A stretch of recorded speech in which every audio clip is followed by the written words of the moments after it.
Aujourd'hui, prenons le temps d'étudier la parole de Dieu avec le sermon intitulé « La Bible et la famille céleste ». Dieu a envoyé ses prophètes à chaque époque et leur a donné le rôle de messagers qui transmettent la volonté de Dieu.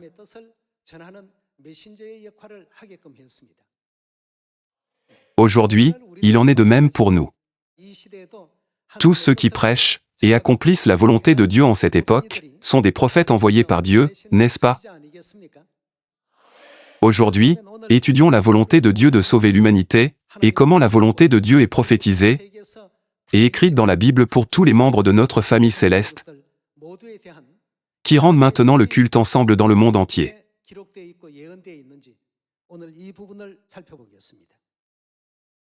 Voyons 2 Timothée chapitre 3, verset 12.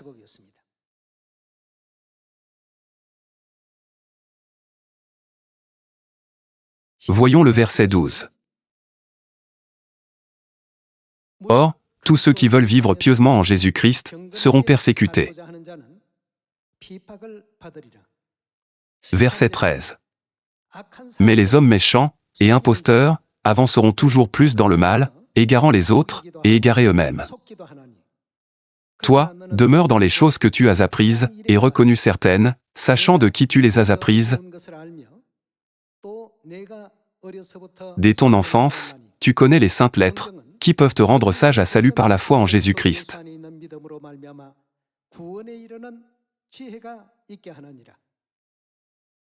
Toute écriture est inspirée de Dieu et utile pour enseigner, pour convaincre, pour corriger, pour instruire dans la justice.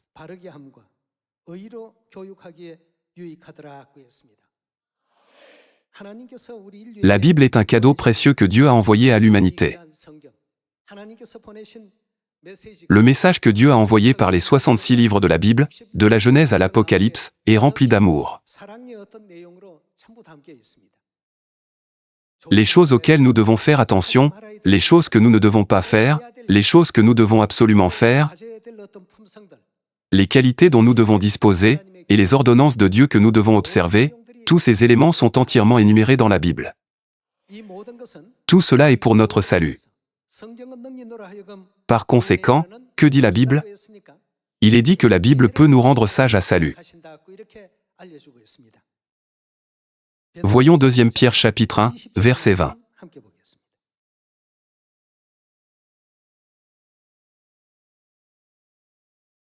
Chapitre 1, verset 20.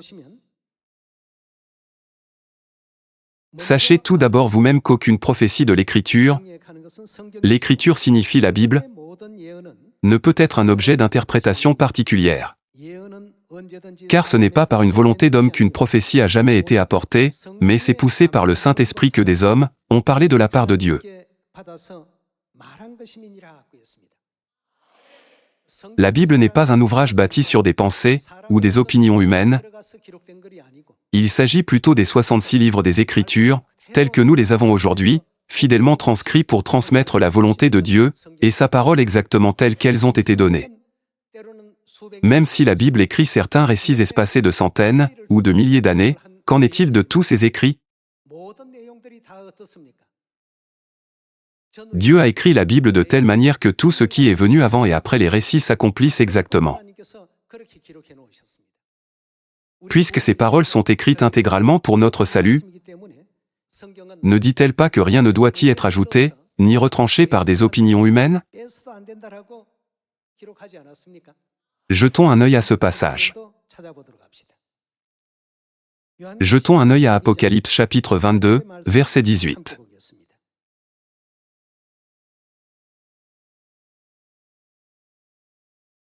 Jetons un œil au chapitre 22, verset 18. Je le déclare à quiconque entend les paroles de la prophétie de ce livre. Ce livre ne fait-il pas référence à la Bible? Si quelqu'un y ajoute quelque chose, si quelqu'un ajoute quelque chose aux paroles de la prophétie de la Bible, que fera Dieu? Dieu le frappera des fléaux décrits dans ce livre. Par conséquent, nous ne devrions pas ajouter des choses qui ne sont pas dans la Bible. Que dit d'autre le verset 19? Et si quelqu'un retranche quelque chose des paroles du livre de cette prophétie? Retrancher quelque chose signifie soustraire. Si nous en retranchons quelque chose, Dieu retranchera sa part de l'arbre de la vie et de la ville sainte, décrit dans ce livre. Les paroles de la Bible contiennent des éléments très importants que nous ne pouvons pas ajouter ou retrancher à notre guise. Puisque chaque partie des Écritures est essentielle et nécessaire pour notre salut, Dieu a donné à l'humanité les 66 livres de la Bible. Aujourd'hui, de nombreuses églises insistent sur le fait que chacune d'entre elles a raison. Le royaume des cieux n'est pas un endroit où nous pouvons entrer selon nos propres affirmations. Le salut et le royaume des cieux ne résident-ils pas dans la mise en pratique de la parole de Dieu? De nos jours, de nombreuses églises autour de nous n'adorent que Dieu le Père, mais qu'est-ce que Dieu nous dit de faire dans la Bible? La réponse peut être trouvée facilement et simplement si nous confirmons par la Bible. Cependant, sans avoir confirmé par la Bible, certains disent ce que l'autre croit ou pratique doit être erroné. S'ils agissent ainsi, cela revient à bloquer leur chemin vers la vérité de Dieu.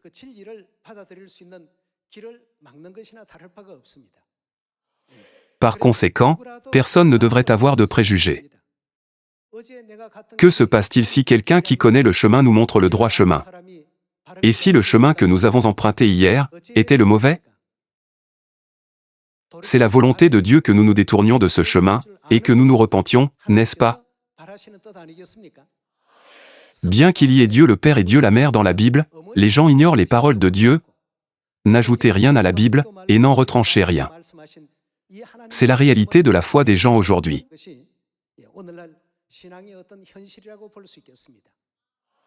Alors, étudions la Bible sur Dieu le Père et Dieu la Mère. Ouvrons Apocalypse chapitre 4.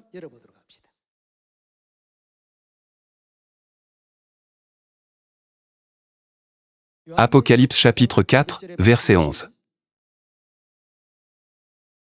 Tu es digne, notre Seigneur, et notre Dieu, de recevoir la gloire, l'honneur et la puissance, car tu as créé toutes choses, et c'est par ta volonté qu'elles ont été créées. C'est Dieu qui a créé les cieux, et la terre, et tout ce qui y est contenu. Par la volonté de qui ont-ils été créés? Par la volonté de Dieu. La Bible nous enseigne que la distance entre le soleil et la terre, leurs emplacements, et tout ce qui les concerne ont tous été déterminés par Dieu pour permettre l'existence de la vie humaine sur notre planète, assurer la survie des êtres vivants, ainsi que la présence de l'eau et de l'air. Car tu as créé toutes choses, et c'est par ta volonté qu'elles existent, et qu'elles ont été créées.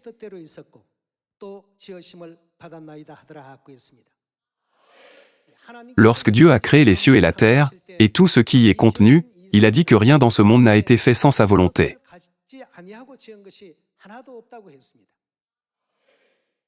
Frères et sœurs, pensez à l'existence de tous les êtres vivants sur cette terre.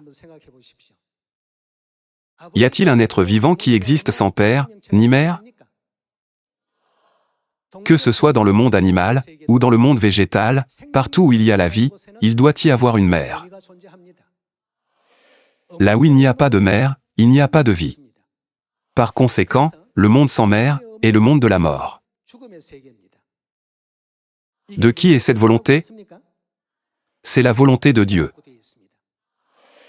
Alors, si Dieu la mère n'existe pas, la vie peut-elle exister dans le royaume éternel des cieux? Le royaume de Dieu est le royaume de la vie. Confirmons que non seulement Dieu le Père, mais aussi Dieu la Mère existe dans le monde spirituel. Lorsque les gens vont à l'église, ils décrivent Dieu comme Dieu le Père. Quelle que soit l'église à laquelle ils vont, ils disent la même chose. Le mot « Père » est-il utilisé dans une entreprise? Ou est-ce un terme utilisé par une organisation nationale? Où est-il utilisé? Père existe en tant que titre au sein de chaque famille. Nous nous appelons frères et sœurs. Les titres « frères » et « sœurs » sont également utilisés dans les familles. Le Père, les frères et les sœurs existent. Alors, qui d'autre doit exister? Il y a beaucoup de gens qui disent « il doit y avoir une mère dans la famille terrestre » et insistent sur le fait qu'il n'existe pas de mère dans la famille céleste, ni dans le monde spirituel. Ici, la question cruciale du salut est en jeu. Dieu est notre Père. Ce n'est pas un titre que l'Église a choisi arbitrairement, mais une désignation enseignée dans la Bible. Ouvrons Matthieu chapitre 6.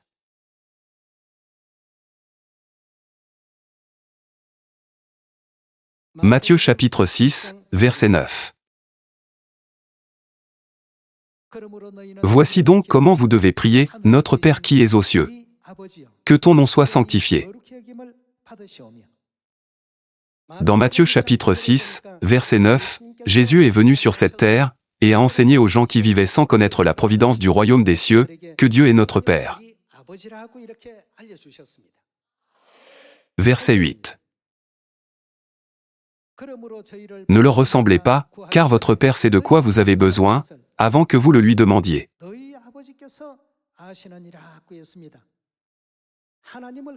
Qui est Dieu? La Bible nous dit qu'il est notre Père. Dieu n'est-il pas notre Père spirituel, et non notre Père physique? Jetons un œil à Hébreux chapitre 12.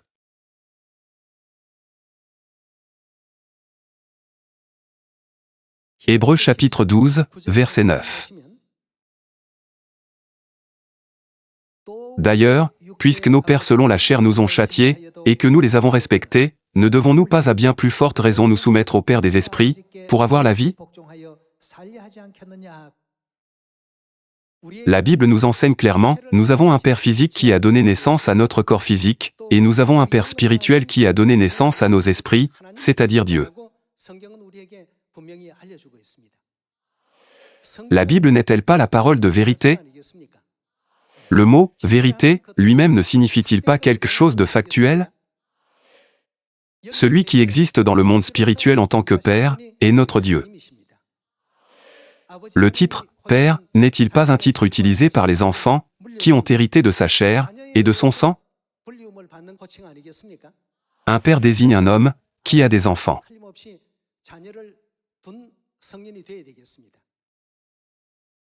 Puisque Dieu a écrit toutes ces choses dans la Bible, nous ne devons jamais rien y ajouter, ni rien en retrancher.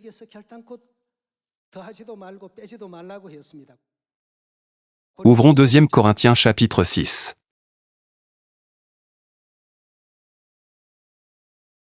Deuxième Corinthiens chapitre 6, verset 17. C'est pourquoi, sortez du milieu d'eux, et séparez-vous, dit le Seigneur, ne touchez pas à ce qui est impur, et je vous accueillerai. Je serai pour vous. Qui? Un père. Et vous serez pour moi. Qui? Des fils et des filles, dit le Seigneur Tout-Puissant. C'est ainsi que Dieu a établi notre relation avec lui, comme celle d'un père et de ses enfants. Père, fils et fille sont des titres utilisés dans les familles. Cependant, toutes les églises d'aujourd'hui ne comprennent la Bible que jusqu'à ce point. Alors, y a-t-il d'autres passages dans la Bible qui parlent de mère? Ouvrons Galates chapitre 4.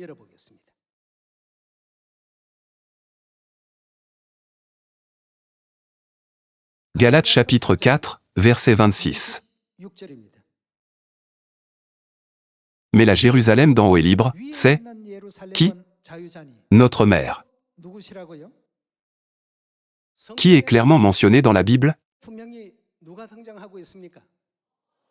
Alors, que désigne ce « en haut » ? Il désigne le royaume des cieux. Par conséquent, la Jérusalem d'en haut est libre, c'est qui? C'est notre mère. Continuons avec le verset 28. Pour vous, frères, comme Isaac, vous êtes enfants de la promesse, Et de même qu'alors celui qui était né selon la chair persécutait celui qui était né selon l'esprit, ainsi en est-il encore maintenant. Mais que dit l'Écriture? Chasse l'esclave et son fils, car le fils de l'esclave n'héritera pas avec le fils de la femme libre. C'est pourquoi, frères, nous ne sommes pas enfants de l'esclave, mais de la femme libre. La femme libre est écrite au verset 26 comme « la Jérusalem d'en haut ». Elle est libre, et qui est-elle? Alors, qui doit exister pour nos esprits? Il est clairement mentionné dans Apocalypse chapitre 22, « N'ajoutez rien à la Bible et n'en retranchez rien ». Alors, selon les paroles de la Bible, devrions-nous reconnaître ou nier l'existence de Dieu la Mère? Bien que cela soit écrit dans la Bible, de nombreuses églises aujourd'hui ne s'en rendent pas compte, par conséquent, elles disent « Il n'y a qu'un seul Dieu, Dieu le Père ». Le monde des animaux et le monde des plantes sur la terre ont été créés par Dieu pour sa volonté. Ce sont les manuels de la nature que Dieu nous a révélés. Tout contient la volonté de Dieu. Nous devons réfléchir à la raison pour laquelle tant d'êtres vivants ont un père et une mère. Sans père et mère, pouvons-nous donner la vie aux générations futures? Absolument pas. C'est la volonté de Dieu. Comme il y a Dieu le Père dans le ciel, il y a des pères sur cette terre. Comme il y a des frères et sœurs sur cette terre, il y a des frères et sœurs spirituels dans le ciel. Comme il y a une mère dans la famille terrestre. La Bible nous enseigne qu'il y a Dieu la Mère dans la famille céleste. Cela nous est clairement révélé à présent. Aujourd'hui, il y a de nombreuses églises qui prétendent croire en Dieu, mais elles excluent toutes ces choses, c'est la preuve vivante qu'elles ne reconnaissent pas la parole de Dieu.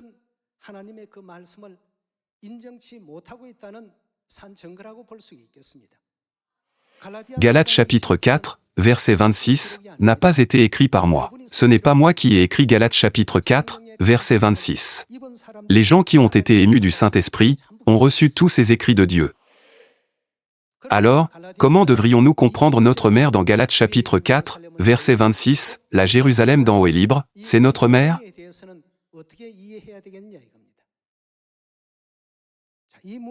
Ouvrons Genèse chapitre 1.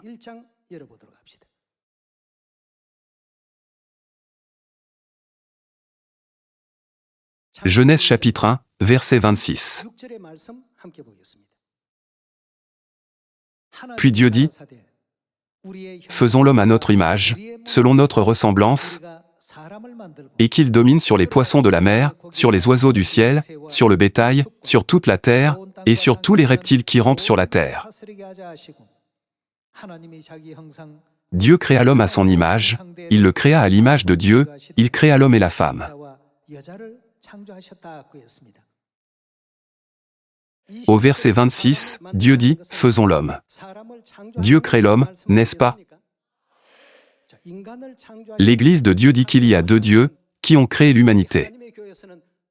Dès lors, il y a une séparation complète entre les enseignements de l'Église de Dieu et ceux de toutes les autres églises du monde.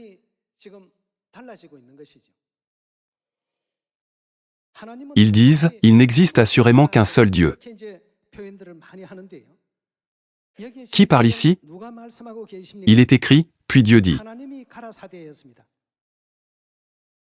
Dieu dit, faisons l'homme à notre image, selon notre ressemblance. Nous pouvons confirmer que l'humanité a été créée par Dieu qui s'exprime comme « nous ». Frères et sœurs, le mot « nous » est pluriel. Il n'est pas singulier. S'il n'y a qu'un seul Dieu, il aurait dû dire « Je ferai l'homme à mon image ». Néanmoins, Dieu ne l'a pas exprimé de cette façon.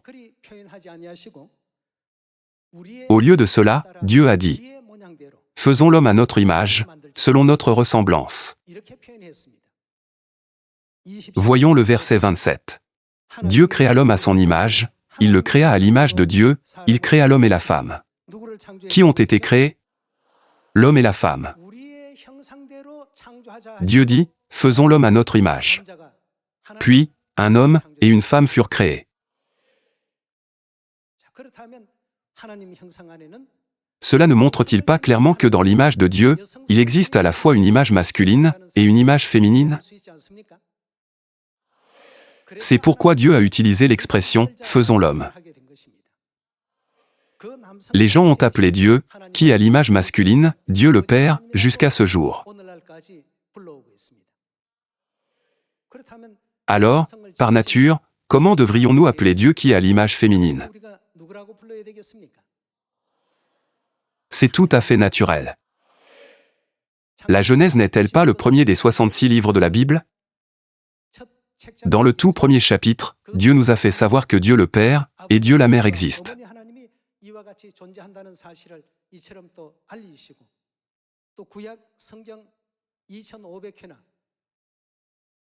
De plus, dans l'Ancien Testament, le mot « Elohim » a été utilisé environ 2500 fois pour désigner Dieu.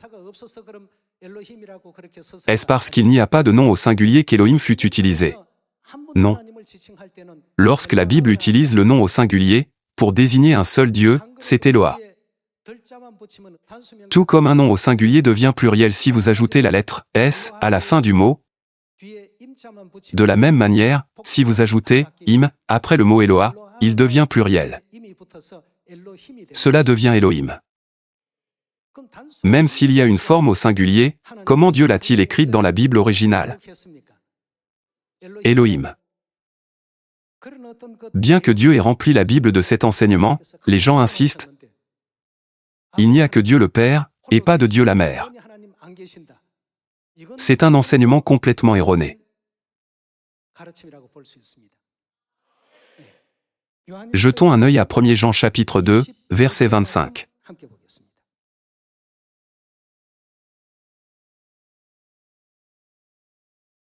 Chapitre 2, verset 25. Et la promesse qu'il nous a faite, c'est... Que nous a-t-il promis? La vie éternelle. Dieu a promis d'accorder la vie éternelle à toute l'humanité. Quant à la question de qui vient la vie, les biologistes du XXIe siècle sont arrivés à une conclusion ferme.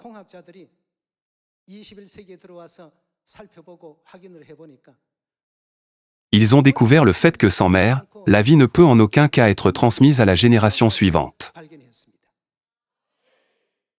Par conséquent, dans toute la création de Dieu, il a établi le principe selon lequel là où il y a un père, il doit également y avoir une mère. Hébreux chapitre 8, verset 5, n'explique-t-il pas que les choses terrestres sont une image, et une ombre des choses célestes? Alors, si une mère existe dans le monde terrestre, le monde de la copie, et de l'ombre, une mère doit certainement exister le monde de la réalité. C'est pourquoi dans Galates chapitre 4, verset 26, Dieu révèle, « Mais la Jérusalem d'en haut est libre, c'est notre mère. » Dans Genèse chapitre 1, versets 26 à 27, qu'est-ce que Dieu le Père et Dieu la Mère se sont dit? Faisons l'homme à notre image, selon notre ressemblance. N'est-il pas écrit en Genèse chapitre 1, verset 27 que l'homme a été créé et modelé à l'image masculine de Dieu, et la femme à l'image féminine de Dieu? Par conséquent, l'existence de l'homme et de la femme sur cette terre témoigne que Dieu le Père et Dieu la Mère existent dans le ciel. S'il n'y avait qu'un père et pas de mère, la vie ne pourrait jamais exister. Le monde de la vie ne pourrait tout simplement pas exister. Apocalypse chapitre 4, verset 11 confirme que Dieu a tout fait de cette manière selon sa volonté. Ainsi, ce monde de vie a été donné à l'humanité comme un cadeau, entièrement par la volonté de Dieu. Alors, puisque le royaume de Dieu est le royaume de la vie, Dieu la Mère doit également exister dans le royaume des cieux, n'est-ce pas? Un monde sans Dieu la Mère est un monde de mort. Sur cette terre, il existe d'innombrables espèces d'animaux et de plantes. Que ce soit dans le monde des plantes ou dans le monde des animaux, un monde sans mère est un monde de mort.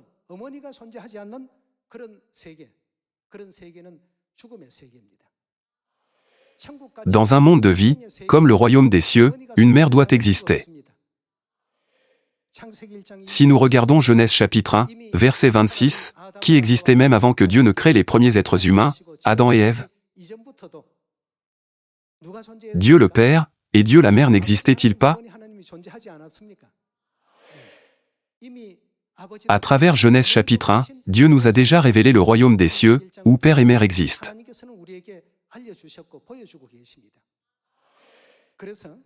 On nous enseigne à comprendre et à accepter les paroles de Dieu dans la Bible, exactement telles qu'elles sont, sans rien y ajouter, ni rien en retrancher. Par conséquent, même si les gens disent « Seul Dieu le Père existe, et non Dieu la Mère », nous devons tous comprendre que leur enseignement est absolument faux.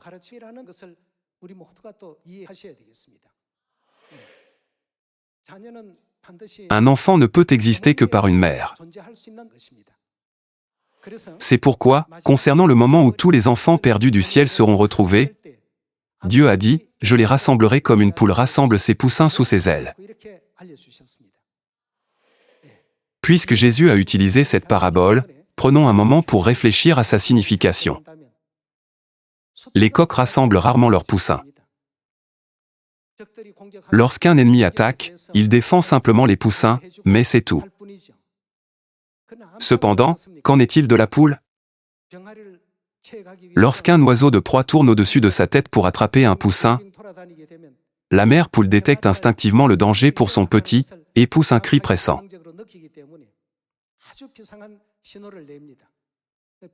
Normalement, elle glousserait doucement, mais à ce moment-là, elle pousse un cri perçant.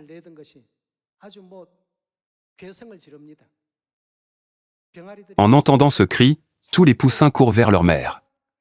La mère déploie ses ailes aussi largement que possible, en rassemblant tous ses poussins en toute sécurité sous son abri. À ce moment-là, même un oiseau de proie n'ose pas attaquer les poussins.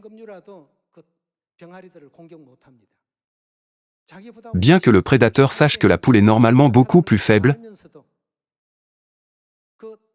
il n'ose pas attaquer une mère qui protège son petit, car elle le défendra de sa vie même. Ces exemples nous aident à comprendre que derrière la providence à l'œuvre dans toute la création de Dieu, se cache son dessein de concevoir le monde terrestre, pour révéler le monde invisible et spirituel comme la réalité, qui est le royaume des cieux. Aujourd'hui, il y a d'innombrables églises autour de nous. Il est bon de croire en Dieu, mais quel serait le résultat, selon ces paroles, si les enseignements de la Bible étaient véhiculés de façon erronée ou futile? Voyons ensemble Matthieu chapitre 7, verset 21.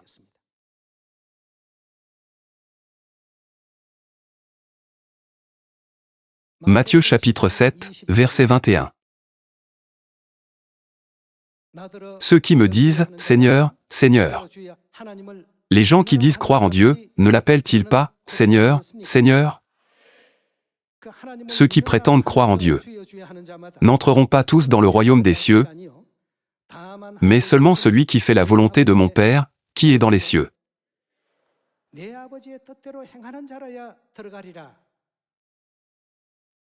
Verset 22. Plusieurs me diront en ce jour-là, Seigneur, Seigneur, n'avons-nous pas prophétisé par ton nom? N'avons-nous pas chassé des démons par ton nom? Et n'avons-nous pas fait beaucoup de miracles par ton nom? Alors je leur dirai ouvertement, je ne vous ai jamais connus, retirez-vous de moi, vous qui commettez l'iniquité. Frères et sœurs, quelle est la volonté de Père? Est-ce la volonté de Dieu d'avoir une foi complète en Dieu le Père et en Dieu la Mère? Ou est-ce la volonté de Dieu d'enseigner et d'insister sur le fait que seul Dieu le Père existe? Nous devons comprendre chaque enseignement de la Bible avec clarté. Par conséquent, une société ne peut croire correctement en Dieu que si elle admet que l'enseignement de la parole de Dieu, tel qu'il est présenté dans la Bible, est le moyen le plus exact. Cependant, ce n'est pas ce qui se passe. Dans de nombreux cas, ce qui est écrit dans la Bible est retranché, et ce qui n'y est pas inscrit est ajouté. Lorsque Dieu est venu sur cette terre, il a donné un ordre clair et solennel, faites la volonté du Père. Qu'est-ce que Dieu nous a enseigné à travers Genèse chapitre 1 et Galates chapitre 4? Dieu nous a-t-il révélé que Dieu la mère existe, ou a-t-il dit qu'elle n'existait pas? Pourquoi Dieu a-t-il conçu toute vie, pour qu'elle naisse uniquement par une mère? Puisque nous ne pouvons pas voir les choses du ciel avec nos yeux physiques, Dieu a établi le système sur cette terre comme modèle, nous permettant d'apprendre et de comprendre le royaume des cieux. Dieu a établi la famille de façon singulière, en reliant ses membres par les liens du sang. C'est ce que nous appelons communément une relation par le sang.